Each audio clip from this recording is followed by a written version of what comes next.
All right, now this morning, or this first session, we already tried to clarify what is the difference between the spring structure, bar structure, and a beam structure. All right. And when you look at deformation or the displacement on the beam, we will look at the angle and rotation. So V1 is the transverse nodal displacement. Okay, we will use a specific word, we call it transverse displacement.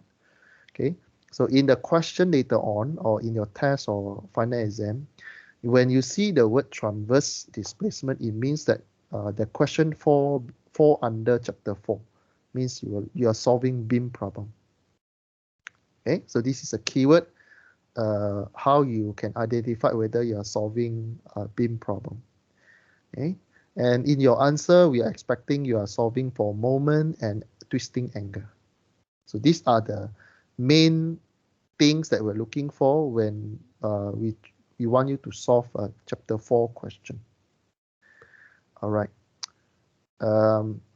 This is the angle theta of pi 1, but I will use theta just to for easy explanation. I'll use theta, right? But it will be as a rotation or angle of twisting. Okay, so this is a nodal rotation, means there's a twisting effect. If you stand here, you'll see that the member is twisting. And as you can see here, the rotation angle is anti-clockwise positive. So for your theta, positive is anti-clockwise positive. So make sure you understand all these direction. Moment, I already explained the moment already. Okay, so these are the parameters we are looking at when you solve chapter 4 beam problem.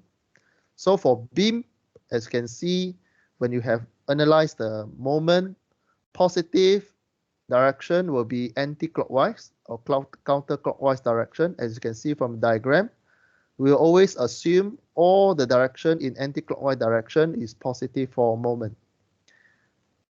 For twisting angle will follow the moment direction. What does it mean? It means that if your angle of twisting or rotation, you get a positive value, means that you are turning in anti-clockwise direction. Okay, so this angle will follow moment direction. So moment anti-clockwise positive, angle of rotation also anti-clockwise positive. Then for the force and transverse displacement, right, F and V will be following the reference axis. In this case, you are seeing the Y is pointing up, so you're following the Y positive direction. Same with the transverse nodal displacement V1. Okay, this is the transverse displacement. Use the transverse displacement for V1. So you will follow the Y axis. So these slides, any question for these slides on the direction of the parameter that you're going to analyze later on? No, we move forward. Okay, now we start with deriving equation already. So we start with a simple diagram that you see on your screen, in the middle of your screen. So we have a beam, or you can say as a, okay, use the word beam. So beam is having the transverse displacement V and moment in this direction. So if you view the direction, okay, just to check whether you understand about these slides, talk about the direction. Just want to check your awareness. Chia, are you there, Chia? Yes, sir. So if you look at this moment M, what is the sign or positive or negative for this moment? Positive. Positive moment. What is the direction of a positive for beam? Anti-clockwise or clockwise? Which one? Which one is the beam chapter moment direction? Positive, which one? Anti-clockwise or clockwise?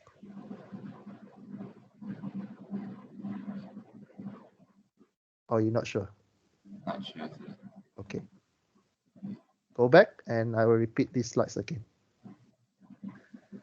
Okay, look at the these slides.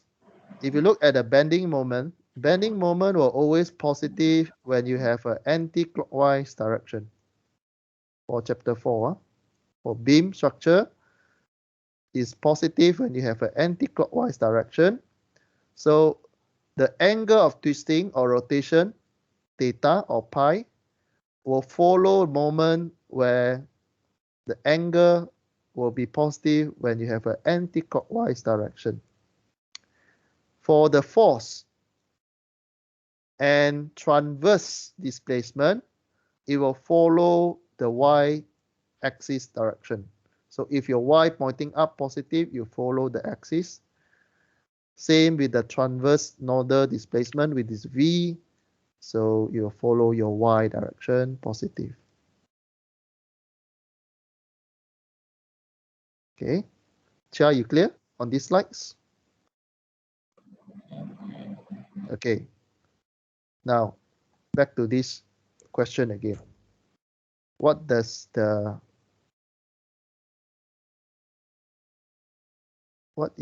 sign that you use for this one? This one positive or negative? For this moment. Again, positive. Negative. Okay, negative, huh? Because positive is anti-clockwise direction, huh? All right, good. So, okay, let's say your direction is, this is your x, this is your y. The next question I asked about the transverse nodal displacement, v, this one. Sue, are you there? Yes. What is the sign for transverse displacement v? It is positive or negative, and why? And what is the reason if you use positive? What is the reason if you use negative?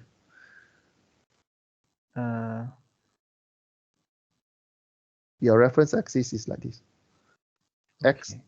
to here, y to here. So what is your? I think it's positive. Correct. Positive, huh? Because transverse following y direction, axis. So it will be the same for the other side. Huh? If you look at this m is anti-clockwise, so it's positive m. V going down, so it's negative v. Huh? Because your reference axis y is going up. Make sure you clear the positive negative sign for this chapter. Right? If not, you will waste your effort solving the big matrix later on. Okay, we are going to use beam theory to do analysis. All right. So for shear force and bending moment, we have a few scenarios. If you can see from the slides here, on your screen. Let's look at A first, then we go for B, then we go for C. So if you go for the first diagram, you having a structure on element, and you have a beam. Again, why I say that this one is beam, because if you look at the force is perpendicular to the body of your x-axis here. So that's why I use beam, because of your y direction of your forces here, right?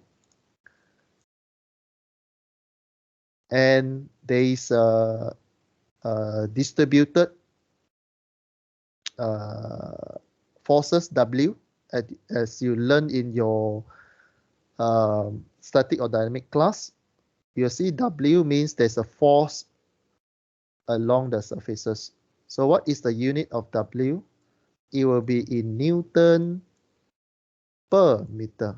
So if you want to calculate the total force on the surfaces, you just need to times the length to the W here. Okay, then you get the total weight on the surface.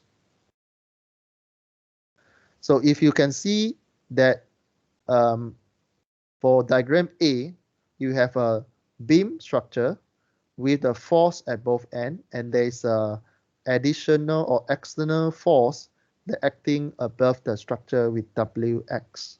This is the distributed load. Okay, and our reference axis is y and x, as you see on the screen here, and the displacement v is given. Okay.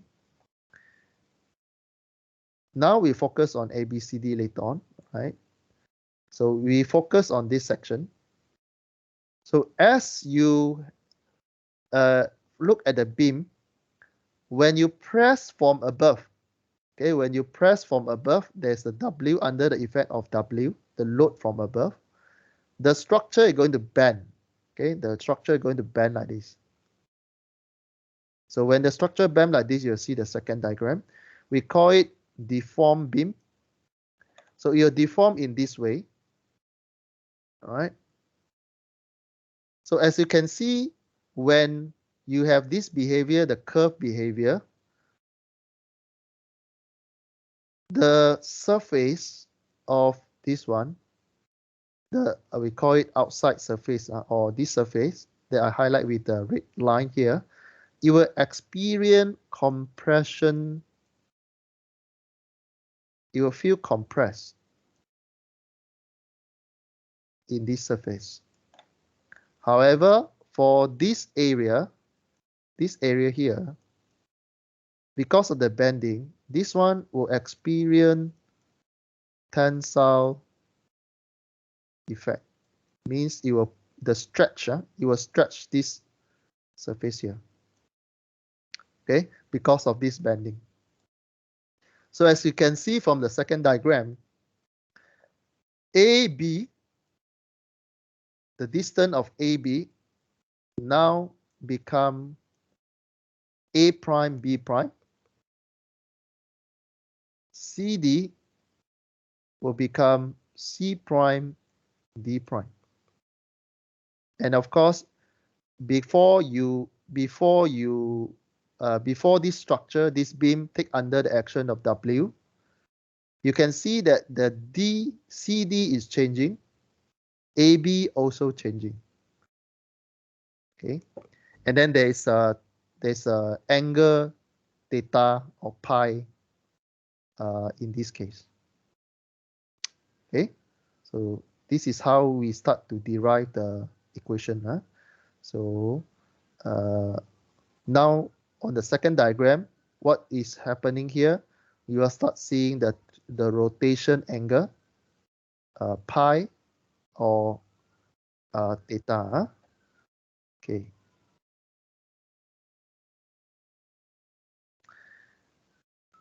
Then when you look at ABCD, we will use a differential free body diagram or differential beam element, which is a very, very small element, to represent this behavior.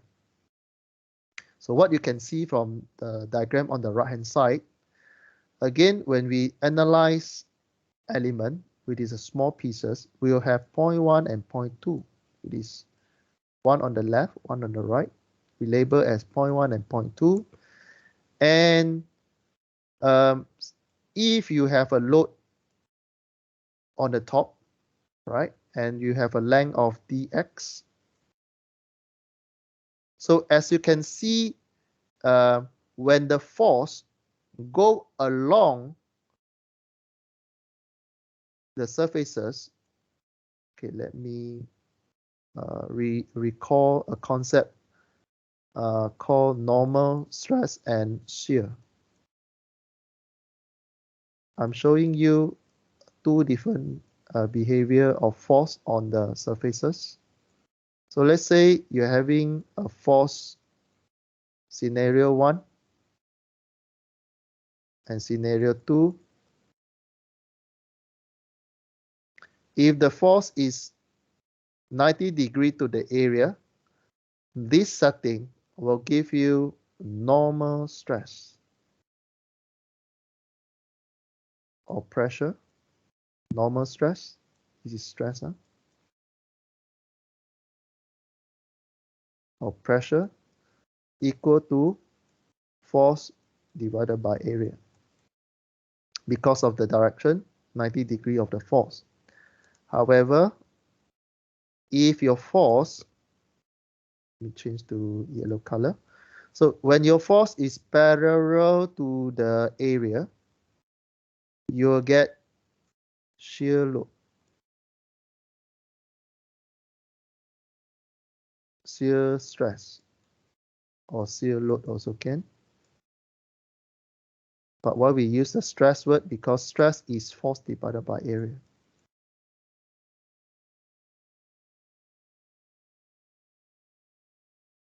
Both also take force divided by area. However, the direction of force will be different. So if your force is 90 degree to the area, you get stress or normal stress. But if your force is parallel to the area, go along the area, then you'll get shear stress. You will use the word shear when you have your force parallel to the area. Now back to the diagram on the right hand side. So if your force is from the top to bottom, W, this force is going to have a shear force. You're going to have a shear reaction at this area. Okay, so that's why you're having a V, capital V here. You have a shear reaction at this surface here because of the W. Okay, compare this diagram, the yellow color that are right here, compared to this diagram. So make sure you understand what is V, what is shear, why there's a shear there. Okay, apologize for the direction. I just try to get you to understand the idea. Okay, you have a reaction that go against the W. Okay, so if you look at this diagram, you have your shear force, V, going up, and you have a moment in this direction. Okay, your M direction is going this way. All right, why this way? Because the scenario earlier that you press from above, your structure going to bend like this. So when you bend like this, you get a moment like that. Okay, you get a moment at both ends like that. So when you draw the diagram, make sure you can link to the reaction earlier. So your moment is on the point 1. On point 1, your moment will be clockwise. Then to balance point 2, right? Point 2, you will have an anti-clockwise direction. And the moment plus dm, there's a change of moment over here because your distributed load Wx. Okay, then you get additional moment at point 2. Same with point 2, there's a shear loading. You have a plus dv there because of the W. This W is again the unit of small wx here is in the unit of Newton per meter. Okay, so as you move from the left to right, you will get additional loading on point 2. Okay, now just to further explain the loading. So let's say you have a W, I put in a number so that you can get, let's say your W equal to 10 Newton over meter. And the length is maybe 2 meter here. Okay, so let's say you are having point 1 and point 2. So let's say you have a starting shear loading here. You have a V, okay? You have a V shear loading at point 1. So when you come to point 2, V, you will have something after effect of W, okay? So you will have dV here. Again, how we calculate shear? Shear is force divided by area just now. And the force must go parallel to the area. Okay, so to get this shear. Same with the bending moment. The bending moment is this direction. Okay, on the left hand side is clockwise. Right hand side is anti-clockwise because of the bending behavior of the distributed load. Yeah. Okay. So we continue to derive the equation.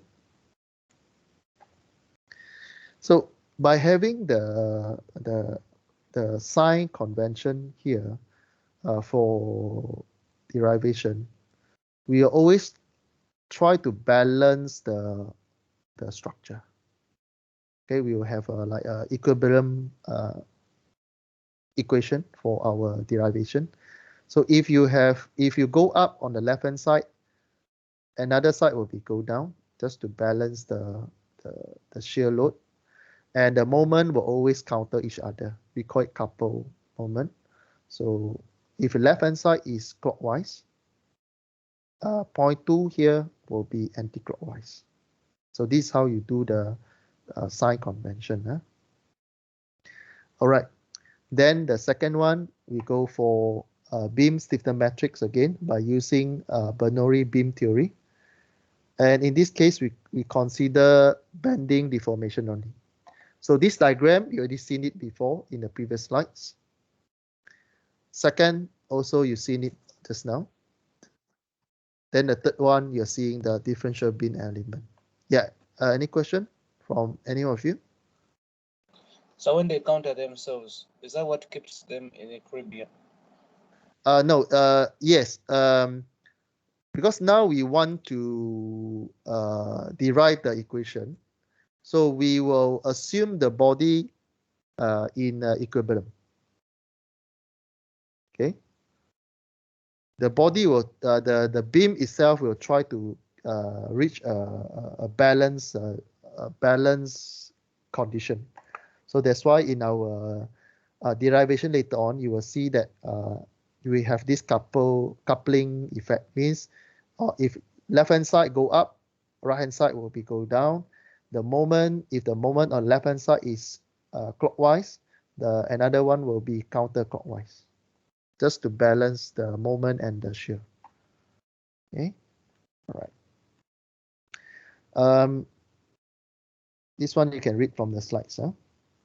So this is about the axis, all right?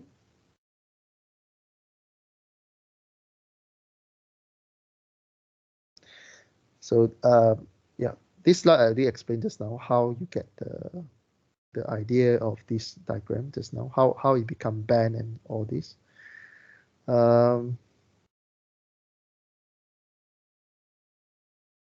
Okay, now start look at the free body diagram that you see on the left hand side of the screen. Why you're seeing the word differential? Differential means very small element. Huh? Very small element, or mathematics you will use this differential, partial differential symbol. Okay. And after that, when you want to calculate the total changes, you will integrate this one. Okay, you will change this one to D, then you will integrate with something. So the first equation, equilibrium, is all the force in Y is 0. Again, by this moment, you should already know why we are considering Y only, because we are looking at beam. So you are seeing Fy equals 0. So if you look at the free body diagram on the left hand side of your screen, So to find the shear load, V is shear loading. So on the left hand side, go up is positive. This is the right hand side, negative V plus dV. And there is an external force of W on the top. So on the force itself, you have your V, V plus dV, and Wx. Okay, now how you get the force from Wx to a W? You just take this Wx times the length of the element. So that's why here we have the dx here. You take the W times the x, you get the force. Okay, so at this moment, any question on the equation? Any one of you don't understand why this one positive, why this one negative, why this one negative? Referring to the diagram on the left hand side. Stop me if you're not able to relate to the information on that you see on the screen. It will be on the left hand side. Refer to the left hand side diagram. So equilibrium, you done for the force, then you simplify the equation because this one cancel by this one, and negative become negative, right? This one times this one become negative, and you will reach negative Wx minus dV. So you can write your W equal to negative dV over dx. This is force. V is force. V is force, and what kind of force we have? We have a shear force. Why you can name it force? Because the force go parallel to the area. Okay, it go parallel to the area here. This is your force. Force go parallel, combination become shear.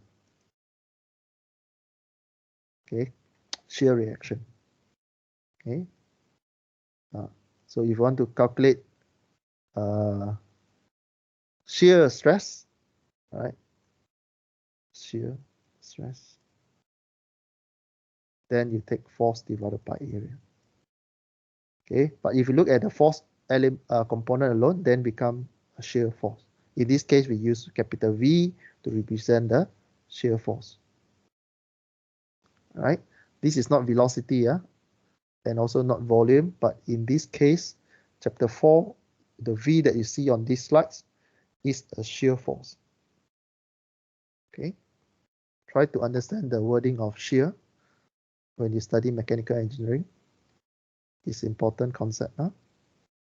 All right, once we did for the Y component force, second one we look at moment equilibrium. You settle for force, second for moment. All right, now let's try to see whether you know how to, by comparing the force equation, I want you to try to write the equation for moment. Okay, Chia, can you try to explain the equation that you should get for a moment from the diagram?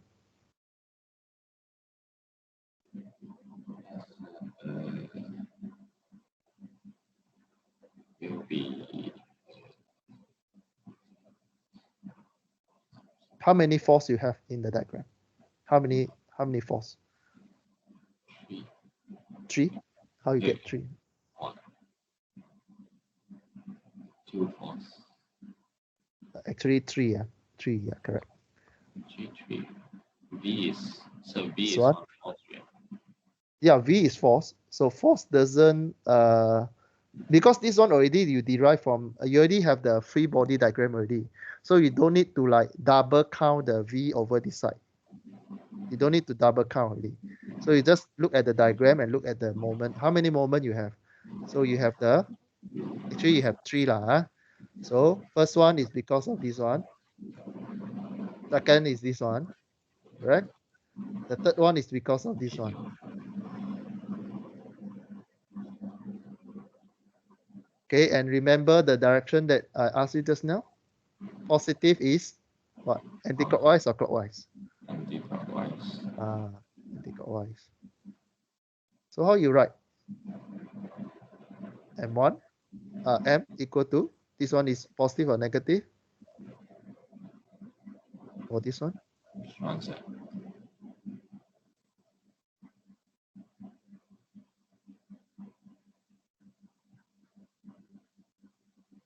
This one is positive or negative? Negative. Then this one? Positive. So this one you need to calculate lah, by changing this one back to force, and then you convert to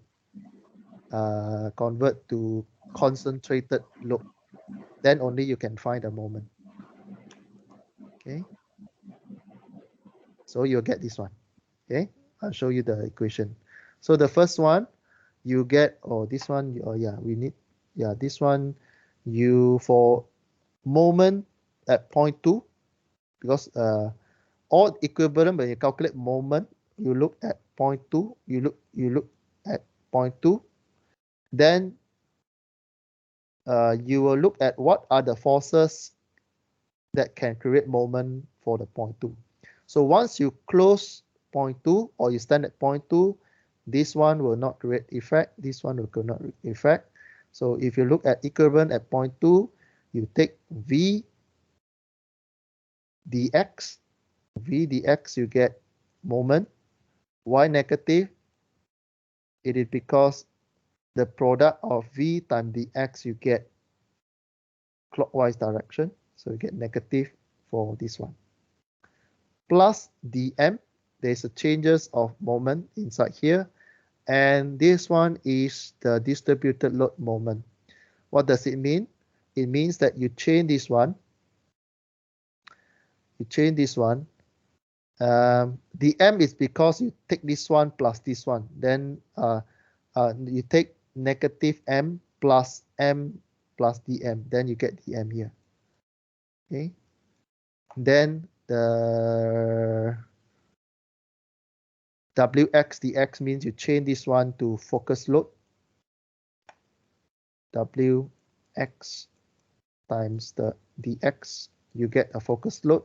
Focus load, when you learn in your dynamic class, you change the distributed load to focus load. When you change to moment, you use the half of the distance, dx divided by 2. So this one will get you force. This one will give you the arm, d. F times d, you get moment. Okay, so this is your second equivalent equation for point number 2. Okay. All right. Then, this one is just some side note for you. What is the step here? Why there's a step here? Huh? So you can find that your V, your shear force, V, okay, V is shear force, it's not a velocity or what, it's a force. So your shear force equal to negative dm over dx. From this equation, from these two equations, or from these slides, you have two important equations already that you learned this today lecture. These two derive from force and moment equilibrium by using this diagram. So if you want to define the W, or distributed load,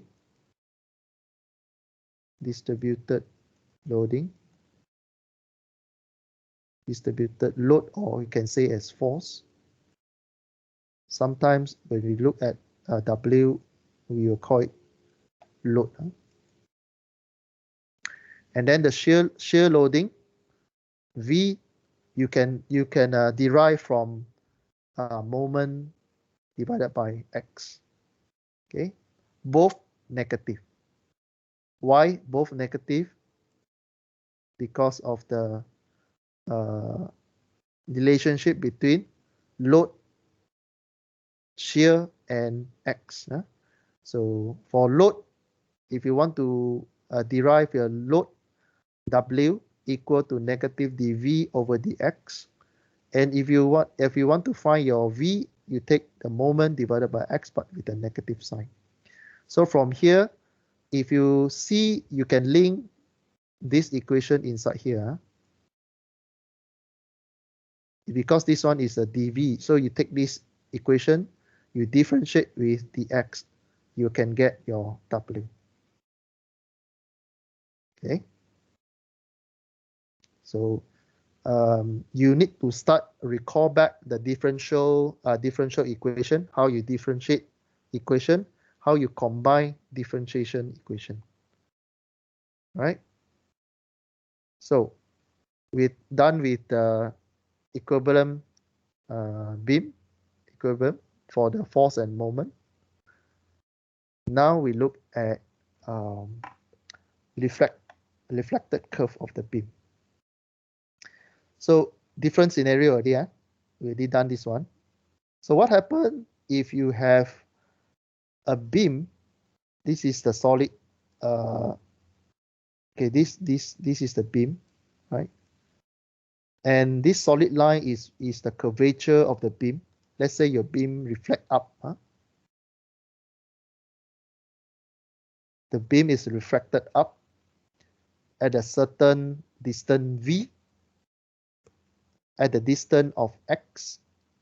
So if you measure X to this location, the beam refracted up with the V displacement going up.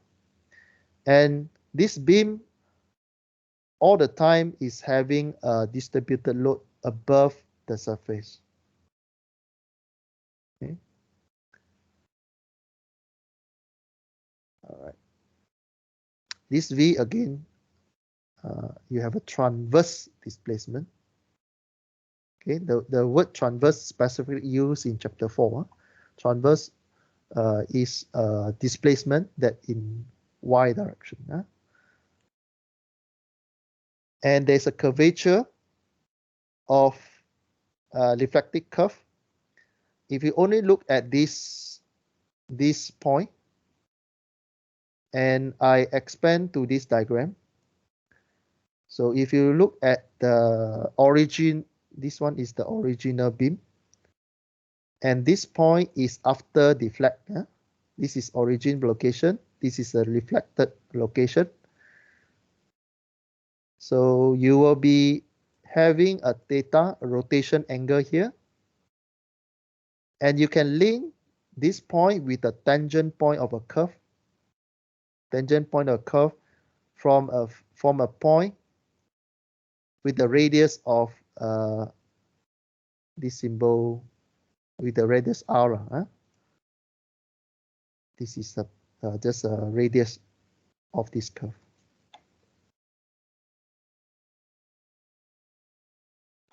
Okay. So the third equation for today introduce you a new name, a new term for this module. We call it curvature K, which is this curve, given by K equal to 1 over rho. This rho you can relate with the r radius that you use to plot your curve in the software. When you want to draw a circle, the radius of the curve, to define the curvature, we use 1 over r. Or in mathematics or in material science, for beam, we will use moment divided by modulus of elasticity or modulus Young, divided by I is second moment of inertia. Okay, I is the second moment of inertia. So memorize this equation. K curvature equal to 1 over r or 1 over rho, in this case is the radius of the curve, equal m divided by EI. Okay. So I is the inertia, moment of inertia. So this one also you learn from dynamic or from static. For example, previously you learned about I-beam, right? You calculate rectangular beam.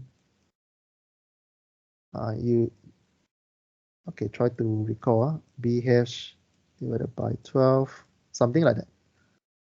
BH cubed divided by 12 and so on to calculate the I. But there's a table for you to help you to calculate this one. Don't worry, just to as long as you understand what is the relationship to calculate curvature by using this equation, the value of E will always be given, or there's a table for you to refer to, modulus material property. I is the second moment of inertia. So this one also there's a table to calculate depending on the shape. So don't worry, this one as long as you know which table or which chart to refer, then you're able to find. M is the moment, right? So for example, BH cubed divided by 12 is for rectangular. Okay. So this is, I think this one, you've seen this one before in your dynamic or static class, that when you calculate for I, BH divided by 12 for rectangular cross section, right?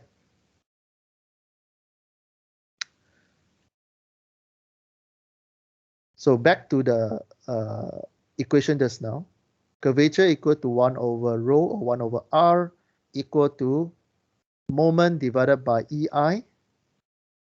We can write for a small slope, this one, for a small slope, we can write dv over dx. Okay, dv over dx.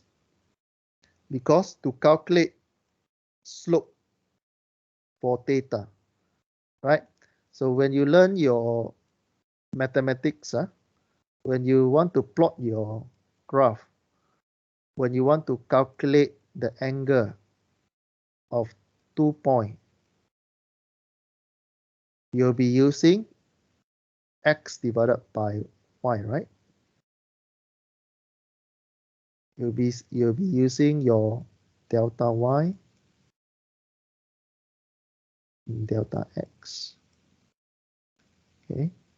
So to find the slope, which is the m, linear equation, for example, y equal to mx plus c.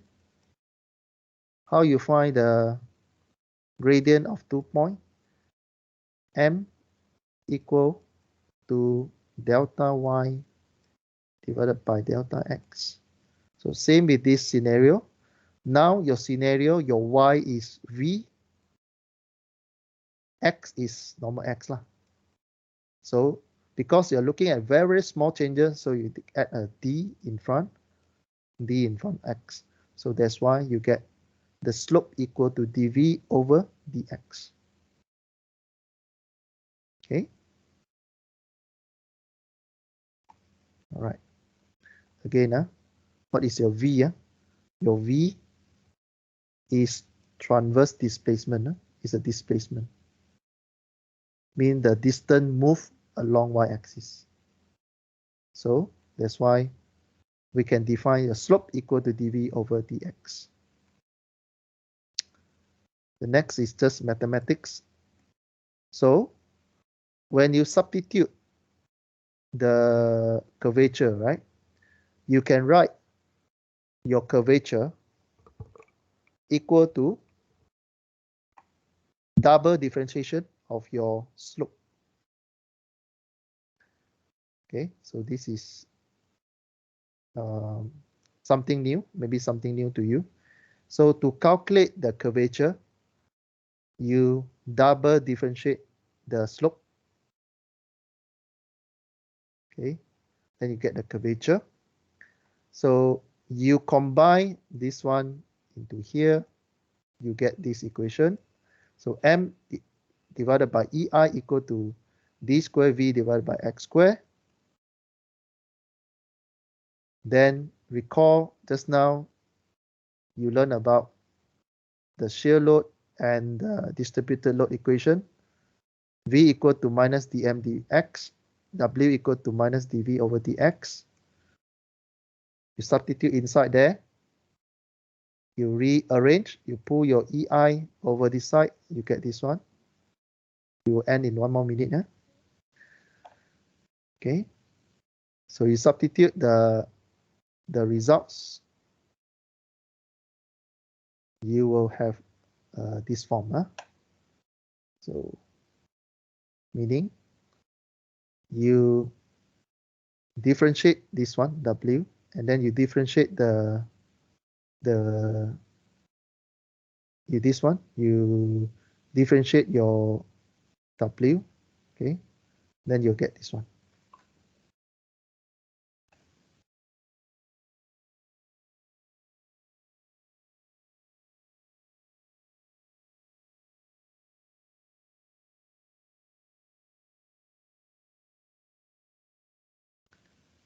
All right, so to have for a constant EI means the E and I is constant. So you can write your equation EI d power 4 V dx power 4 equal 0. So meaning if you have a constant value and you only focus on nodal force and moment, you can equal to 0 in mathematics behavior, right? All right, now we stop at this equation, then we will follow up in our next lecture when we start looking at the stiffness matrix equation. Okay, just to recap, V equal to this one, W equal to this one, and we will be using these slides again in our next lecture. Okay, so let me stop the recording.